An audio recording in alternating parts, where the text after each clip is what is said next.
بسم اللہ الرحمن الرحیم۔ ناظرین، حضرت سلیمان علیہ السلام اللہ رب العزت کے نہایت ہی جلیل القدر پیغمبر تھے۔ آپ علیہ السلام حضرت داؤد علیہ السلام کے فرزند تھے۔ اللہ تعالیٰ نے آپ کو ایسی عظیم الشان بادشاہت سے نوازا تھا جیسی نہ آپ سے پہلے کسی کو عطا کی گئی اور نہ ہی آپ کے بعد کسی کو عطا کی جائے گی۔ نہ صرف انسانوں پر بلکہ جنات، چرند پرند اور ہواؤں پر بھی آپ کی حکومت تھی۔ آج کی ویڈیو میں ہم آپ کو حضرت سلیمان علیہ السلام کے حالات زندگی اور ان کی پراسرار اور حیرت انگیز بادشاہت کے حوالے سے مکمل معلومات قرآن و حدیث کی روشنی میں فراہم کریں گے۔ ناظرین، قرآن مجید کی 7 سورتوں میں 16 مقامات پر حضرت سلیمان علیہ السلام کا تذکرہ کیا گیا ہے۔ آپ علیہ السلام کو اللہ تعالیٰ نے بچپن ہی میں علم و حکمت، فہم و فراست، فطانت و ذہانت اور بے پناہ قوت فیصلہ سے نوازا تھا۔ ایک مرتبہ حضرت داؤد علیہ السلام کے دربار میں 2 افراد ایک مقدمہ لے کر حاضر ہوئے۔ ان میں ایک بکری والا اور دوسرا کسان تھا۔ کسان نے دعویٰ کیا کہ اس شخص کی بکریوں نے میرے کھیت میں گھس کر اسے تباہ و برباد کر ڈالا ہے۔ حضرت داؤد علیہ السلام نے اپنے علم اور تجربے کے پیش نظر فیصلہ دیا کہ کھیتی کا نقصان بکریوں کے ریوڑ کی قیمت کے برابر ہے، لہٰذا بکریوں کا پورا ریوڑ بطور تاوان مدعی کو دے دیا جائے۔ فریقین عدالت سے باہر نکلے تو دروازے پر نوعمر حضرت سلیمان علیہ السلام سے ملاقات ہو گئی۔ انہوں نے مقدمے کے بارے میں دریافت کیا اور فیصلہ سن کر دونوں کو لے کر والد محترم کی خدمت میں حاضر ہوئے اور گزارش کی، اگر اجازت ہو تو اس فیصلے سے متعلق میں اپنی رائے پیش کروں۔ اجازت ملنے پر حضرت سلیمان علیہ السلام بولے، آپ بکریاں تو کھیت والے کو دے دیں تاکہ وہ ان سے فائدہ اٹھاتا رہے، اور کھیت کی زمین بکریوں والے کے سپرد کر دیں کہ وہ اس میں کاشت کر کے کھیت کو اس حالت میں لے آئے جیسا بکریوں کے چرنے سے پہلے تھا۔ پھر کھیت واپس کسان کو دے دیں اور بکریاں بکری والے کو۔ حضرت داؤد علیہ السلام کو یہ فیصلہ بہت پسند آیا۔ قرآن کریم میں اللہ رب العزت کا ارشاد ہے، وَدَاوُودَ وَسُلَيْمَانَ إِذْ يَحْكُمَانِ فِي الْحَرْثِ إِذْ نَفَشَتْ فِيهِ غَنَمُ الْقَوْمِ وَكُنَّا لِحُكْمِهِمْ شَاهِدِينَ فَفَهَّمْنَاهَا سُلَيْمَانَ۔ اور داؤد اور سلیمان کو بھی ہم نے حکمت اور علم عطا کیا تھا جب وہ دونوں ایک کھیت کے جھگڑے کا فیصلہ کر رہے تھے، کیونکہ کچھ لوگوں کی بکریاں رات کے وقت اس کھیت میں جا گھسی تھیں، اور ان لوگوں کے بارے میں جو فیصلہ ہوا اسے ہم خود دیکھ رہے تھے، چنانچہ اس فیصلے کی سمجھ ہم نے سلیمان کو دے دی۔ ناظرین، حضرت سلیمان علیہ السلام کی فہم و فراست کا ایک اور واقعہ بھی احادیث کی کتب میں ملتا ہے۔ آپ صلی اللہ علیہ وسلم نے ارشاد فرمایا کہ حضرت سلیمان علیہ السلام کے زمانے میں 2 عورتیں ساتھ سفر کر رہی تھیں، اور دونوں کے ساتھ ان کے شیرخوار بچے بھی تھے۔ راہ میں ایک عورت کے بچے کو بھیڑیا اٹھا کر لے گیا، اور جو بچہ باقی رہا دونوں اس کے لیے آپس میں جھگڑا کرنے لگی۔ دونوں کا دعویٰ تھا کہ یہ بچہ میرا ہے اور دوسری کا بچہ بھیڑیا لے گیا ہے۔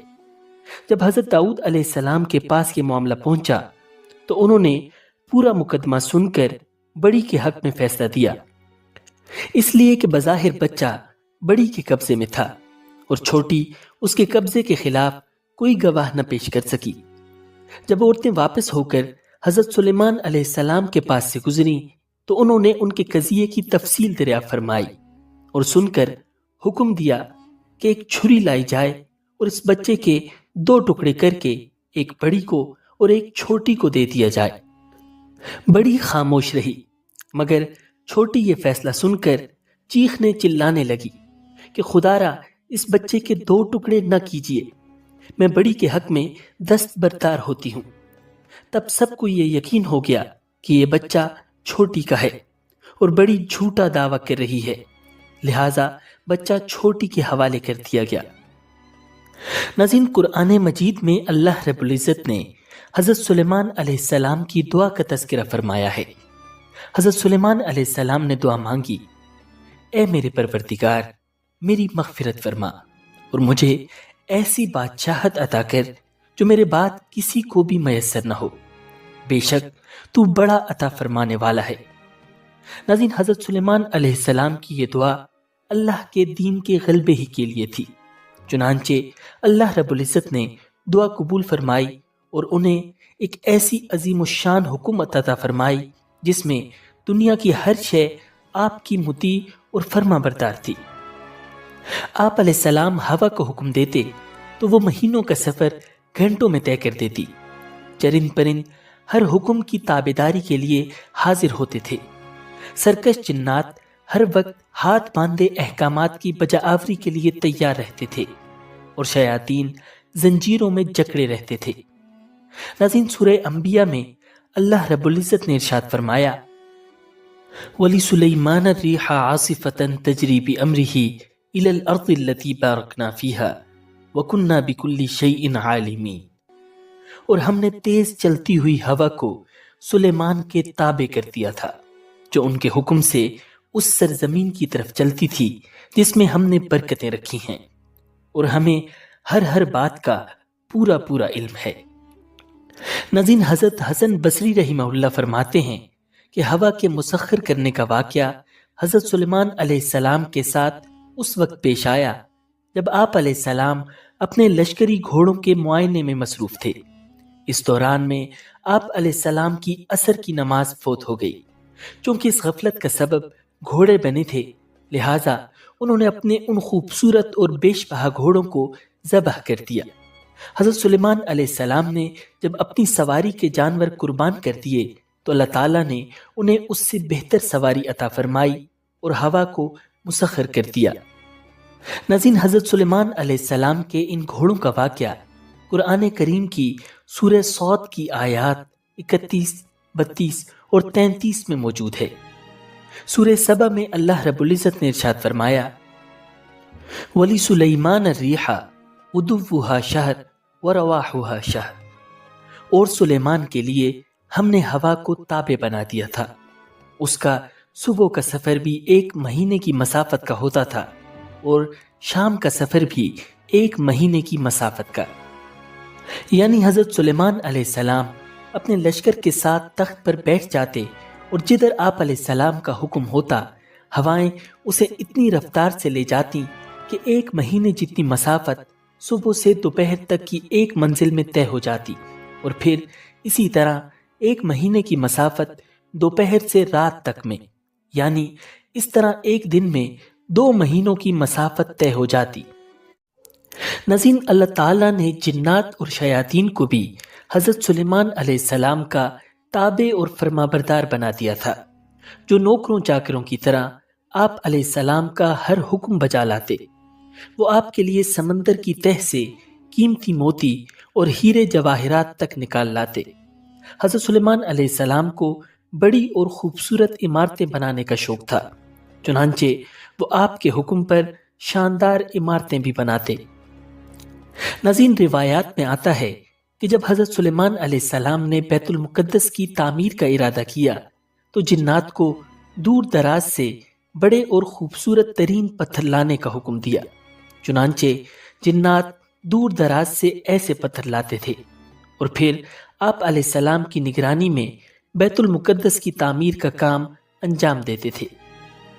اگر ان میں سے کوئی سرکشی کرتا تو حضرت سلیمان علیہ السلام اسے سزا دیتے اور زنجیروں میں جکڑ دیتے۔ ناظرین، قرآن کریم میں ارشاد ہے، ہم نے بہت سے شیاطین بھی ان کے تابع کیے تھے جو ان کے فرمان سے غوطے لگاتے تھے، اور اس کے سوا بھی بہت سے کام کرتے تھے، اور ان کے نگہبان ہم ہی تھے۔ ناظرین، ان جنوں میں بھی 2 طرح کے جنات تھے۔ ایک تو اہل ایمان تھے جو اپنے نبی کا ہر حکم مذہبی فریضہ سمجھ کر پورا کرتے، لیکن جو جن کافر تھے انہیں شیاطین کہا گیا۔ وہ اپنے کفر اور سرکشی کے باوجود حضرت سلیمان علیہ السلام کے تابع فرمان تو رہتے، لیکن ان سے نقصان کا بھی اندیشہ تھا، اس لیے اللہ تعالیٰ نے ان کی حفاظت فرمائی۔ سورہ سبا میں ارشاد ہے، جو کوئی ان میں سے ہمارے حکم سے پھرے گا اس کو ہم آگ کا مزہ چکھائیں گے۔ ناظرین، مفسرین فرماتے ہیں کہ اللہ تعالیٰ نے ایک فرشتہ مقرر فرما دیا تھا جس کے ہاتھ میں آگ کا ایک کوڑا ہوتا تھا۔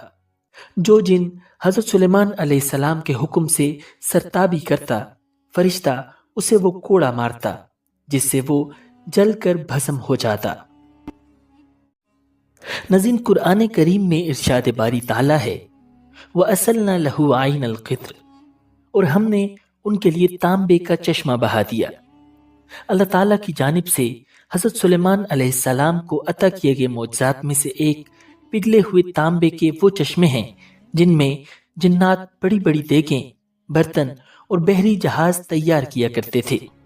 تورات اور جدید تاریخی تحقیقات سے پتہ چلتا ہے کہ حضرت سلیمان علیہ السلام نے بڑے پیمانے پر بحری تجارت کا سلسلہ شروع کیا تھا۔ ایک طرف اسیون جابر سے ان کے تجارتی جہاز بحر احمر میں یمن اور دوسرے جنوبی و مشرقی ممالک کی طرف جاتے، اور دوسری طرف بحر روم کی بندرگاہوں سے ان کا بیڑا مغربی ممالک کی طرف جایا کرتا تھا۔ ناظرین، اسیون جابر میں ان کے زمانے کی ایک عظیم الشان بھٹی ملی ہے۔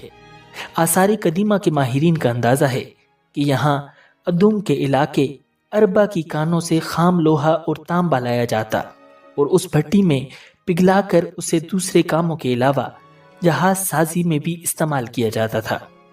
اس سے قرآن کریم کی اس آیت کا مفہوم بالکل واضح ہو جاتا ہے۔ ناظرین، اللہ تعالیٰ نے حضرت سلیمان علیہ السلام کو تمام جانوروں حتیٰ کہ چونٹیوں تک کی بولیوں کے علم سے نوازا تھا۔ قرآن کریم میں اللہ رب العزت کا ارشاد ہے وَوَرِثَ سُلَيْمَانُ دَاوُودَ وَقَالَ يَا أَيُّهَا النَّاسُ عُلِّمْنَا مَنطِقَ الطَّيْرِ، اور سلیمان کو داود کی وراثت ملی اور انہوں نے کہا اے لوگو، ہمیں پرندوں کی بولی سکھائی گئی ہے۔ اسی سورہ مبارکہ میں ذکر ہے کہ ایک مرتبہ حضرت سلیمان علیہ السلام اپنے لاؤ لشکر کے ساتھ ایک ایسے میدان سے گزرے جہاں چونٹیوں کی ایک بہت بڑی بستی تھی۔ چونٹیوں کی ملکہ نے جب لشکر کو دیکھا تو کہا اے چونٹیوں، اپنے گھروں میں گھس جاؤ، کہیں ایسا نہ ہو کہ حضرت سلیمان اور ان کا لشکر تمہیں پیروں تلے رون ڈالے اور انہیں روننے کی خبر بھی نہ ہو۔ یہ بات سن کر حضرت سلیمان علیہ السلام مسکرا دیے اور اللہ کا شکر بجا لائے۔ وہ کہنے لگے اے میرے پروردگار، مجھے توفیق عنایت کر کہ جو احسان تو نے مجھ پر اور میرے والدین پر کیے ہیں ان کا شکر کروں اور ایسے نیک کام کروں کہ تو ان سے خوش ہو جائے اور مجھے اپنی رحمت سے اپنے نیک بندوں میں داخل فرما۔ حضرت سعدی رحمہ اللہ فرماتے ہیں کہ حضرت سلیمان علیہ السلام کے عہد میں قحط پڑا تو آپ علیہ السلام نے لوگوں کو نماز استسقاء کے لیے نکلنے کا حکم دیا۔ جب نماز پڑھنے سب میدان میں گئے تو وہاں ایک چونٹی اپنے قدموں پر کھڑی دعا کر رہی تھی، اے اللہ، میں بھی تیری مخلوق ہوں، ہمارا بھی تیرے فضل کے بغیر چارہ نہیں، تو اے اللہ ان پر بارش برسا دے۔ یہ سن کر آپ علیہ السلام واپس آ گئے اور لوگوں کو کہا کہ اب بارش ہو جائے گی۔ ناظرین، ایک مرتبہ حضرت سلیمان علیہ السلام نے پرندوں کی حاضری لی تو معلوم ہوا کہ ہدہد غائب ہے۔ بغیر اطلاع کیے غیر حاضر ہونے پر آپ علیہ السلام کو غصہ آ گیا۔ آپ علیہ السلام نے ارشاد فرمایا لَأُعَذِّبَنَّهُ عَذَابًا شَدِيدًا أَوْ لَأَذْبَحَنَّهُ أَوْ لَيَأْتِيَنِّي بِسُلْطَانٍ مُبِينٍ، اگر ہدہد نے غیر حاضری کی معقول وجہ نہ بتائی تو اسے سخت سزا دوں گا اور ذبح کر دوں گا۔ حضرت عبداللہ ابن عباس رضی اللہ تعالی عنہ سے سوال کیا گیا کہ تمام پرندوں میں سے ہدہد ہی کی تفتیش کی کیا وجہ تھی؟ آپ رضی اللہ تعالی عنہ نے جواباً فرمایا حضرت سلیمان علیہ السلام نے کسی ایسے مقام پر قیام فرمایا جہاں پانی نہیں تھا۔ اللہ تعالیٰ نے ہدہد کو یہ خاصیت عطا فرمائی ہے کہ وہ زمین کے اندر کی چیزوں اور زمین کے اندر بہنے والے چشموں کو بھی دیکھ لیتا ہے۔ حضرت سلیمان علیہ السلام کا مقصود یہ تھا کہ ہدہد سے معلوم کریں کہ اس میدان میں پانی کتنی گہرائی میں ہے اور کس جگہ زمین کھودنے سے پانی کافی مقدار میں مل سکتا ہے، اور ہدہد کی نشاندہی کے بعد وہ جنات کو حکم دیتے کہ زمین کھود کر پانی نکالیں۔ ناظرین، اگر یہاں تک یہ ویڈیو آپ کو پسند آئی ہے